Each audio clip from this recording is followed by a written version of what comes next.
Boa tarde, meus irmãos do Instituto Espírita Terceira Revelação Divina. Mais uma vez nos encontramos, agora 2021, pedindo ao Sublime Galileu, nos envolva em sua paz. Nós vamos hoje fazer uma reflexão sobre céu e inferno. Existem. O inferno, do latim infernum, significando o mundo dos mortos, lugar de grande sofrimento e condenação eterna, era denominado pelas igrejas, situado nas profundezas no mundo inferior. Encontramos também o purgatório, admitido no ano de 593 pela igreja, onde as penas eram menos rigorosas e resgatáveis, e que haviam indulgências. Mas é daí que se origina a reforma protestante de Lutero. O homem, dominado pela matéria, não pode compreender a espiritualidade, imaginando penalidades e alegrias futuras num quadro mais material que espiritual. Os infernos de todas as religiões se assemelham, apresentam fogo material e caldeiras ferventes. Mas o inferno cristão é mais cruel. A história demonstra que após o desencarne acontece um milagre. A recomposição do corpo físico, que ficará numa fornalha e nunca se decomporá. Deus teria, portanto, sem cessar, esses condenados à mão, para servir de exemplo.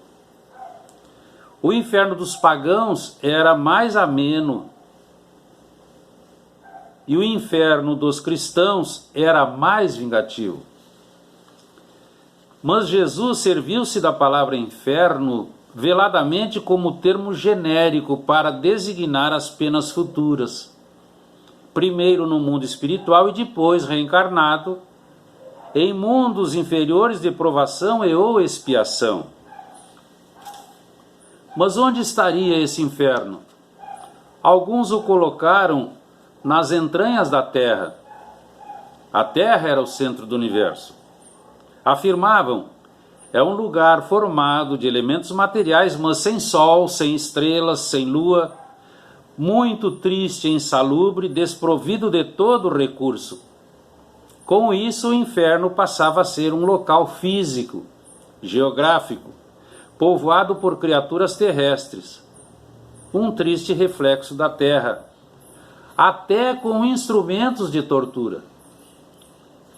Não encontramos em nenhum momento nos ensinamentos de Jesus a apresentação de um quadro de sofrimentos ou suplícios físicos, que depois os cristãos transformaram em artigos de fé.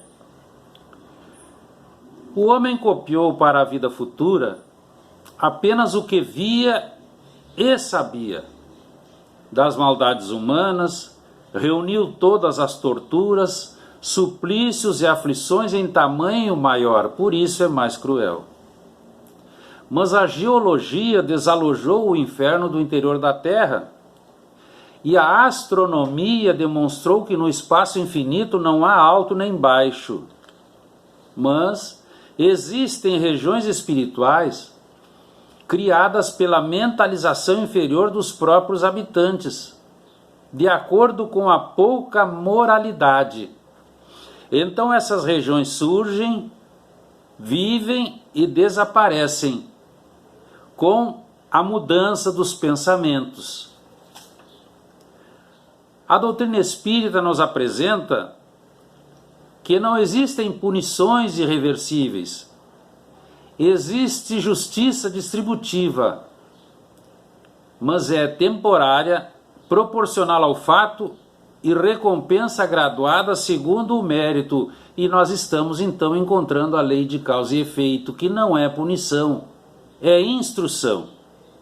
O prazo está subordinado ao melhoramento dos espíritos, porque repele a eterna condenação, como vimos há pouco. Quando Jesus falava há muitas moradas na casa do Pai, ele nos tirava qualquer dúvida sobre a continuidade da verdadeira vida. No Livro dos Espíritos, a questão 1012, nós temos uma resposta magistral. Cada espírito traz de si mesmo o princípio da sua felicidade ou infelicidade. Como estão por toda parte, não existem lugares determinados. Então, inferno e céu são simples criações imaginárias e fantasiosas, vivas na imaginação do homem pela tendência de materializar tudo, porque não compreende a essência infinita da criação. Inferno se pode traduzir por uma vida de provações extremamente dolorosa, quando não temos fé e não acreditamos em algo melhor. Os amigos espirituais nos informam: trazemos conosco o nosso inferno e o nosso paraíso, vitalizados pela rede de pensamentos e mantidos a longo esforço pelas atitudes produzidas no dia a dia.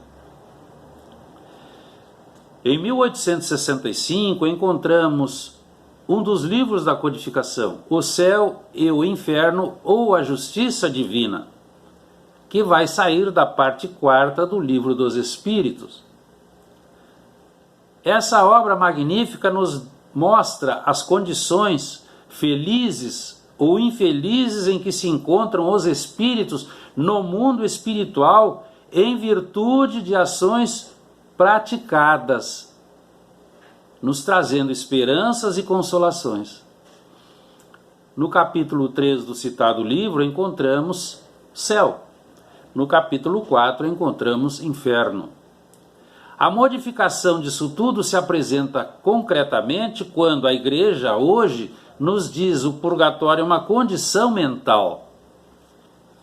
E o inferno mudou de nome, agora é mansão dos mortos. Então, no capítulo 3 que falamos há pouco, o céu vem do latim celo, formado do grego koilos, côncavo, porque o céu parece uma imensa concavidade. O dicionário nos apresenta o espaço infinito onde se movem os astros, parecendo formar uma grande curvatura sobre nossas cabeças. Os antigos acreditavam na existência de muitos céus superpostos de matéria sólida e transparente, formando esferas, tendo a Terra como o centro. Segundo a opinião geral, havia 7 céus. Daí a expressão para exprimir perfeita felicidade, estar no 7º céu.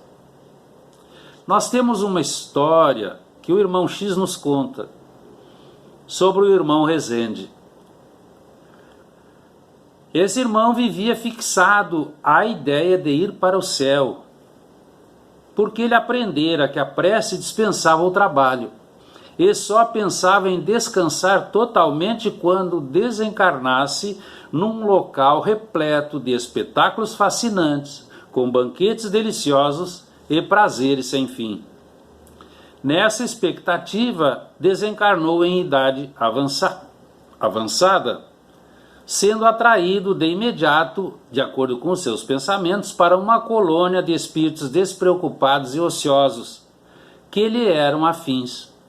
E aí encontrou o padrão de vida que sonhara: preguiça permanente, coroada de festas sem sentido, nada a construir, ninguém a auxiliar. As semanas se acumulavam e Rezende, que achava estar no céu, passou a sentir-se desiludido.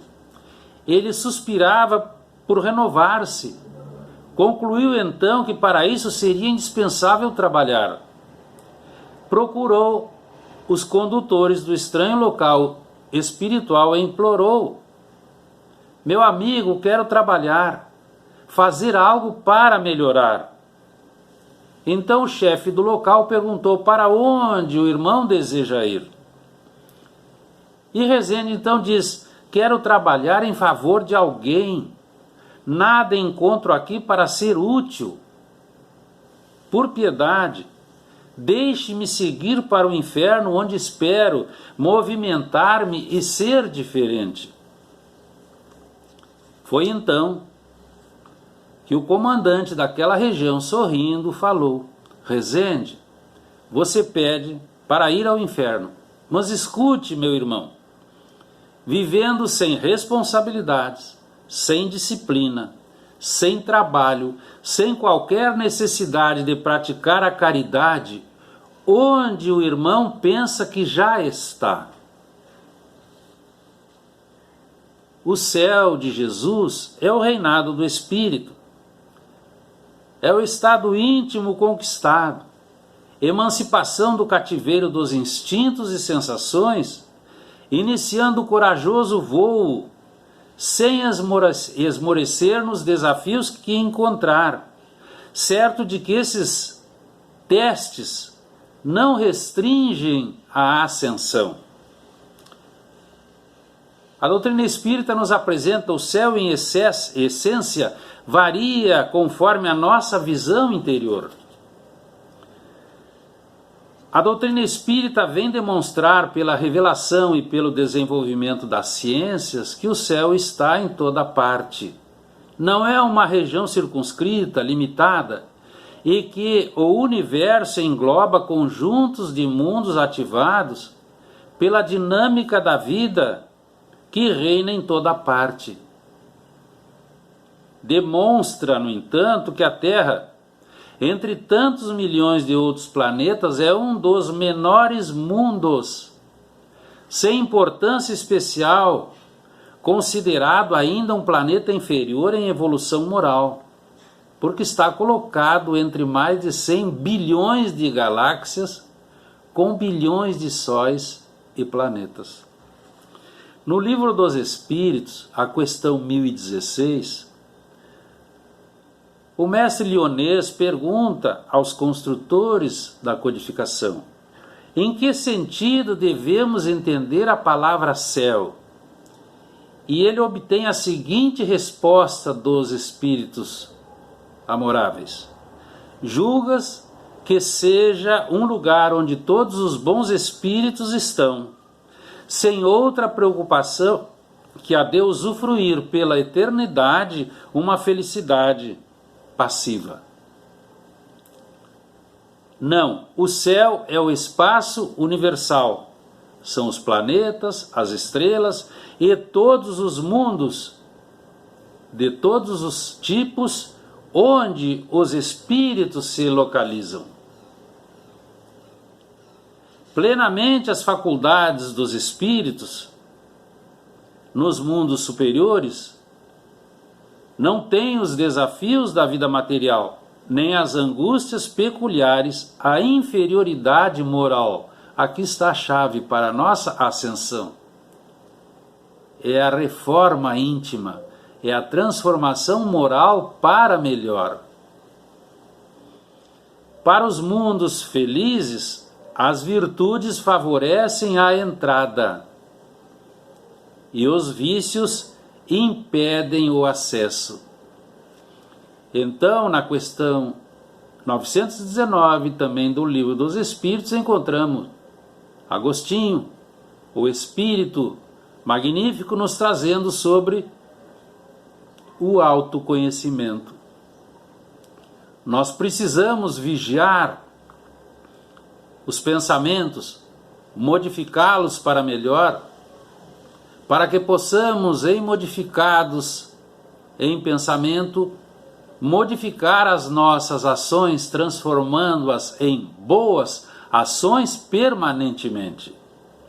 Quando o mestre Galileu nos informava: o reino de Deus está dentro de vós, ele nos dizia que a partícula de luz do Criador está colocada na nossa intimidade, esperando a nossa decisão e a nossa vontade em aumentá-la, expandi-la, irradiá-la, fazendo brilhar a luz que todos somos. Pelos projetos divinos, Através das reencarnações, reescrevemos cada página, com lições novas ou não, reformulando a caminhada, permanecendo temporariamente pelo pensamento e a vontade em determinadas posições e estados evolutivos. Nós é que determinamos a nossa caminhada. Pela reforma íntima que aquele amigo espiritual nos informa na questão 919, nós encontramos sim paz, encontramos possibilidades felizes, que são mantidas a longo esforço pelas boas ações diárias. O homem almeja o céu como símbolo da felicidade suprema. No entanto, Allan Kardec elucida, abre aspas, a felicidade dos espíritos, sendo inerente às suas próprias qualidades, eles as usufruem por toda parte onde se encontrem, nos planos físicos ou no mundo espiritual. Porque o homem é o construtor de sua situação, feliz ou não. Por isso o mestre nos dizia, a cada um segundo suas obras. Entramos diretamente na justiça divina, distributiva, que dá a cada um aquilo que ele tem direito de receber por direito. Mas é pelos seus pensamentos, pelos seus atos. O espírito André Luiz, mais modernamente, vai nos dizer: o céu e o inferno começam dentro de nós. E o amigo Agostinho, o espírito Agostinho, em Paris em 1862, ele nos deixa uma mensagem de muita esperança. Contemplai, pois, à noite, a hora da prece e do repouso, essas esferas inumeráveis que brilham sobre vossas cabeças, e perguntai-vos as que conduzem a Deus, e pedi ao Pai, que um mundo regenerador vos abra seu seio, depois da expiação na terra. Então voltamos ao amigo espiritual André Luiz, ele vai nos dizer: não somos deserdados, somos filhos de Deus em trabalho construtivo na terra, numa oportunidade feliz onde precisamos aprender a elevar-nos espiritualmente. Nós edificamos o céu ou nos precipitamos no abismo infernal conforme nossos pensamentos. Repete e corrobora pensamento e vontade. Vivemos e respiramos nos reflexos mentais que criamos, encontrando influências felizes ou não, que nos mantém na situação que nós procuramos. Então não existe injustiça. O céu, com tudo isso, é o conjunto de bons pensamentos, e o inferno é o reflexo direto da nossa inferioridade espiritual, reflexo mental. Ninguém se eleva sem a plena quitação da terra. A felicidade só é verdadeira quando aprovada pela nossa consciência. Cada um de nós apresenta nos caminhos da vida os arquivos pessoais que estão gravados no nosso inconsciente profundo ou passado. Então nós precisamos deixá-los naquele local para usarmos a consciência presente, para que possamos usar todo o material que viemos buscar nessa atual reencarnação. Os amigos espirituais nos dizem: enquanto os que se satisfazem no mal exibem o inferno que criaram intimamente, os bons revelam o paraíso que edificaram no próprio coração. Os amigos espirituais nos dizem que nós precisamos conhecer-nos para melhorarmos. E só vamos conseguir o melhoramento quando nós estivermos usando bem a inteligência, fazendo bom uso das informações que há milênios vêm chegando até a Terra, e para que possamos então construir o paraíso íntimo, dando a todos os outros que estão à nossa volta e que se aproximam a possibilidade de sentir-se em harmonia. Pelos pensamentos atribulados, negativos, muitas vezes terríveis e sombrios, a misericórdia de Deus nos enviou um vírus, para que os homens se sintam realmente na sua condição menor e não se julguem deuses ou semideuses, fabricando situações para extermínio do seu irmão. É nesse aspecto que nós vamos encontrar os amigos espirituais nos pedindo: é preciso mudar, é preciso transformar-se, mas essa transformação surge de acordo com a nossa capacidade de compreensão, de entendimento e de prática das instruções exaradas do plano espiritual. Então os amigos espirituais nos pedem mais uma vez: lutemos por aperfeiçoar-nos, reencarnando tantas vezes quantas se fizerem necessárias, até que um dia, aliando a sabedoria e o amor, por nossas próprias asas, possamos remontar ao coração da vida, carregando o paraíso no coração e os nossos irmãos ao nosso lado. Que fique para a nossa reflexão, irmãos e irmãs, e que possamos permanecer envoltos na paz do sublime Galileu. Obrigado pela oportunidade. Boa tarde a todos. Fiquemos em paz.